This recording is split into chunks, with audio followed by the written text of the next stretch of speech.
எல்லாருக்கும் வணக்கம். நம்ம சேனல்ல எண்ணங்கள பயன்படுத்தி நம்முடைய இலக்குகள எப்படி துல்லியமாவும், விரைவாவும் அடையறதுன்றத பார்த்துக்கிட்டு இருக்கோம். வீடியோ ஸ்டார்ட் பண்றதுக்கு முன்னாடி ஒரு முக்கியமான விஷயம். இந்த வீடியோல ஒரு நிமிஷமும் ரொம்ப வேல்யூபிளா இருக்கும். நீங்க 5 செகண்ட்ஸ் ஸ்கிப் பண்ணா கூட உங்களுக்கு கிடைக்க வேண்டிய முக்கியமான வேல்யூபிள் கிடைக்காம போறதுக்கு சான்சஸ் இருக்கு. அதனால வீடியோவ கவனமா ஃபுல்லா பாருங்க. இந்த வீடியோல விஷன் போர்டுனா என்ன? உங்களுடைய ஓன் விஷன் போர்ட எப்படி கிரியேட் பண்ணலாம்? விஷன் போர்ட எப்படி கையாளலாம்? எப்படி யூஸ் பண்ணலாம்ன்றத பார்க்கலாம். வெல்கம் டூ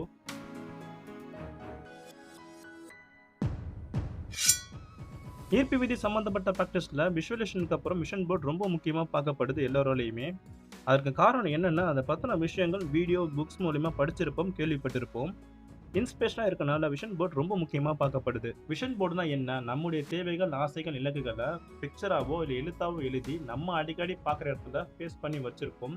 பேசிக்காவே இதுதான் விஷன் போர்டுன்னு சொல்றோம். உங்களுடைய ஓன் விஷன் போர்டை கிரியேட் பண்றதுக்கான ஸ்டெப்ஸ் என்னென்னு பார்த்தா, step 1 B unique and specific. உங்க வாழ்க்கையை நீங்க எப்படி வாழணும்னு நினைக்கிறீங்க? இதை பத்தி ட்ரீம் பண்ணுங்க. மெடிடேஷன் இல்ல எக்ஸசைஸ் பண்ணுங்க. இல்ல எழுதுங்க. இப்படி பண்ணும்போது உங்களுக்கு நிறைய தேவைகள் வரும். உங்களுக்கு என்ன தேவைப்படுதோ அதை ஒரு நோட்ல கிளியரா எழுதுங்க. எக்ஸாம்பிள், நான் ஃபிட்டா இருக்கணும், சிறந்த கார் வாங்கணும், பிசினஸ் ஸ்டார்ட் பண்ணணும், குட் ரிலேஷன்ஷிப். இந்த மாதிரி தேவைகளை நோட்ல எழுதுங்க. நீங்க எந்த அளவுக்கு யூனிக்கா ஸ்பெசிபிக்கா எழுதுறீங்களோ அந்த அளவுக்கு அது உங்களுக்கு யூஸ்ஃபுல்லா இருக்கும். எப்படி மிக கச்சிதமா சரியா எழுதணும்னா, உங்களுக்கு கார் வேணும்னு எழுதாதீங்க. அதுக்கு பதிலா ஆடி Q4 பிளாக் கலர் கார் என்கிட்ட இருக்குன்னு எழுதுங்க. இந்த மாதிரி கச்சிதமா எழுதுங்க. இதே மாதிரி உங்களுக்கு பிடிச்ச வேலை, ரிலேஷன்ஷிப் பத்தி எழுதுங்க. எழுதும்போது பாசிட்டிவ் மைண்ட் செட்டோட எழுதுங்க. ஸ்டெப் 2, நீங்க எழுதி வச்சிருக்க வார்த்தைகளை சரியான பிக்சரா மாத்துங்க. எழுதி வச்சிருக்க வேர்ட்ஸுக்கு கச்சிதமா பொருந்தக்கூடிய இமேஜை சர்ச் பண்ணுங்க. நியூஸ் பேப்பர், மேகசினை சர்ச் பண்ணி அதுக்கேற்ற மாதிரி பிக்சர்ஸை எடுங்க. அப்படி இல்லைன்னா உங்களுடைய வரையும் திறமையை பயன்படுத்தி உங்களுக்கு தேவையான விஷயம் இப்படி தான் இருக்கணும்னு நீங்கள் ஒரு பிக்சராக வரைங்க. இது ரொம்ப எஃபெக்டிவாக இருக்கும். அப்படியும் இல்லைன்னா கூகுளில் சர்ச் பண்ணி பர்ஃபெக்டான இமேஜை சூஸ் பண்ணி பிரிண்ட் அவுட் எடுத்துக்கோங்க. இதெல்லாம் நீங்கள் கரெக்டாக பண்ணிட்டீங்கன்னா உங்ககிட்ட நிறைய இமேஜஸ் இருக்கும். இதெல்லாம் பாசிட்டிவ் இமேஜஸ் சொல்லுவாங்க. நீங்கள் ட்ரா பண்ணியிருக்க பிக்சர்ஸ் இல்லை நியூஸ் பேப்பர், மேகசின்லேருந்து கட் பண்ணி எடுத்திருக்க பிக்சர்ஸை நீங்கள் ஒரு போர்டு கிரியேட் பண்ணி அதில் பேஸ்ட் பண்ணுங்கள். Step 3 action. நீங்கள் உங்களுடைய விஷன் போர்டை கிரியேட் பண்ணதுக்கு அப்புறம் உங்கள் வீட்டில் நீங்கள் எந்த இடத்துல அதிகமாக இருக்கிறீங்களோ இல்லை எந்த இடத்த அதிகமாக பார்க்குறீங்களோ அந்த இடத்துல உங்களுடைய விஷன் போர்டை மாட்டி வைங்க. எக்ஸாம்பிள், பெட்ரூமில் அதிக நேரம் இருப்பேன்னா உங்களோட விஷன் போர்டை அங்கே மாட்டி வைங்க. இல்லை ஹாலில் அதிக நேரம் இருப்பேன்னா ஹாலில் மாட்டி வைங்க. இப்படி எந்த இடத்துல அதிக நேரம் இருப்பீங்களோ உங்களுடைய விஷன் போர்டை அங்கே ஃபிக்ஸ் பண்ணி வைங்க. அதே மாதிரி இந்த விஷன் போர்டை 24 நேரம் பார்த்துக்கிட்டு இருக்கணுமான்னு கேட்டால் அந்த மாதிரிலாம் எதுவும் கிடையாது. நீங்கள் எப்போ ஃப்ரீயாக இருக்கீங்களோ அப்போ பாருங்கள். குறிப்பா மார்னிங் எழுந்ததும் பாருங்க, நைட்டு தூங்க போறதுக்கு முன்னாடி உங்களோட விஷன் போர்டை பாருங்க. இன்னொரு அடிஷனல் விஷயம் என்னன்னா, இப்பெல்லாம் நம்ம அதிக நேரம் ஃபோன், கம்ப்யூட்டர் யூஸ் பண்ணிக்கிட்டு இருக்கோம். அதுலயும் நீங்க உங்களோட விஷன் போர்டை பேஸ்ட் பண்ணி வைக்கலாம். ஏன்னா ஒவ்வொரு முறையும் ஃபோன், கம்ப்யூட்டர் வால்பேப்பர்ல நாம நம்மளுடைய விஷன் போர்டை பார்க்கலாம். இந்த மாதிரி சின்ன சின்ன விஷயங்கள் பண்ணும்போது நீங்க உங்களோட விஷன் போர்டை பார்க்கலாம்.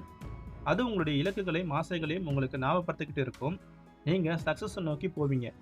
ஸ்டெப் 4 பிலீஃப், நம்பிக்கை. உங்க மேலேயும் பிரபஞ்சம் மேலேயும் நம்பிக்கையா இருங்க. உங்க விஷன் போர்டில் இருக்க விஷயங்கள் உங்ககிட்ட இருக்க மாதிரி ஃபீல் பண்ணுங்க. உங்க மன கண்ணால பாருங்க, சந்தோஷமா இருங்க, டேங்க் பண்ணுங்க. இதெல்லாம் கரெக்டா பண்ணா உங்க வாழ்க்கையில நீங்க பல மேஜிக்கை பார்க்க முடியும். நீங்க எப்பெல்லாம் உங்களோட விஷன் போர்டை பார்க்குறீங்களோ அதில் இருக்க விஷயங்களுக்கு நன்றி சொல்லுங்க. இதை கையாளுற விதம் பார்த்தீங்கன்னா, நான் இந்த விஷன் போர்டை தினைக்கும் பார்த்துக்கிட்டு இருக்கணுமான்னு நினைக்காதீங்க. இது ஒரு வேலையாகவும் நினைக்காதீங்க. இப்படி பண்ணா உங்களுக்கு வேண்டியது உங்களுக்கு கிடைக்காம போகலாம். ஏன்னா நீங்க விரும்பி இந்த விஷயத்த பண்ணுங்க. அப்ப நீங்க நினைக்கிறது சீக்கிரமா நடக்கும். இதை எப்பவும் ஒரு வேலையா மட்டும் எடுத்துக்காதீங்க. ஒரு நாளைக்கு ஒரு முறை நீங்க விஷன் போர்டை பார்த்தாலும் அதை விரும்பி செய்யுங்க. அது ஒரு ஒர்க்கா மட்டும் பார்க்காதீங்க. இந்த law of practice, vision board பிராக்டிஸ்ல இருக்கும்போது உங்களுக்கு புதிய யோசனைகள் வரும். யார் மூலியமாவது நீங்க உங்க இலக்குகளை அடைய வழி கிடைக்கலாம். அதெல்லாம் இம்ப்ளிமெண்ட் பண்ணுங்க, யூஸ் பண்ணுங்க. இதெல்லாம் பிரபஞ்சம் கொடுக்குற வழிகளா இருக்கலாம். அதனால வர ஐடியாஸை உங்க வாழ்க்கையில இம்ப்ளிமெண்ட் பண்ணுங்க, யூஸ் பண்ணுங்க. அடுத்ததா உங்க விஷன் போர்டை நீங்க கிரியேட் பண்ணிட்டா அடிக்கடி மாத்தாதீங்க. அதில் உள்ள விஷயங்கள் நிறைவேறிட்டா மாற்றுங்க. இல்லைன்னா 6 மாதத்துக்கு 1 இயருக்கு அதையே வச்சுக்கோங்க.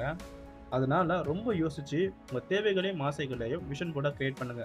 நீங்கள் உங்களோட விஷன் போர்டில் 10-20 கோல்ஸ் வைக்காம ரொம்ப கம்மியான விஷயங்களை ஃபேஸ் பண்ணி வைங்க. நீங்கள் உங்களோட விஷன் போர்டை பார்க்கும்போது குட் திங்கிங், குட் வைப்ல இருக்க மாதிரி பார்த்துக்கோங்க. இதெல்லாம் கரெக்டாக பண்ணிங்கன்னா உங்களோட விஷன் போர்டு நீங்கள் உங்களுக்கு கோல் அடைய உதவியாக இருக்கும். நிறைய பேர் அவங்களோட விஷன் போர்டை கிரியேட் பண்ணி ஒட்டும் போது டைம், அதாவது எவ்வளோ நாளுக்குள்ள நடக்கணும்னு கால நேரத்தோடு சேர்த்து ஃபேஸ் பண்ணுவாங்க. பிகினர்ஸ், நீங்கள் கோல் செட் பண்ணுறது சரிதான். அந்த கோல்ஸ் அடைய கால நேரத்தை செட் பண்ணாதீங்க. அது உங்களுக்கு ப்ரெஷரை கொடுக்கும். விஷன் போர்டு வச்சிருப்போம், 7 to 8 மாதம் கடந்திருக்கும். நான் இன்னும் இதில் உள்ள எந்த ஒரு விஷயமும் அடையலேன்னு உங்களுக்கு ஒரு ப்ரெஷர் கிரியேட் ஆகும். அதனால டைம் பேஸ் பண்ணி விஷன் போர்டு வேண்டாம். அதை உடனே ரிமூவ் பண்ணிடுங்க. நிறைய கோல்ஸை பிக்சரா நீங்க விஷன் போர்டில் ஃபேஸ் பண்ணியிருப்பீங்க.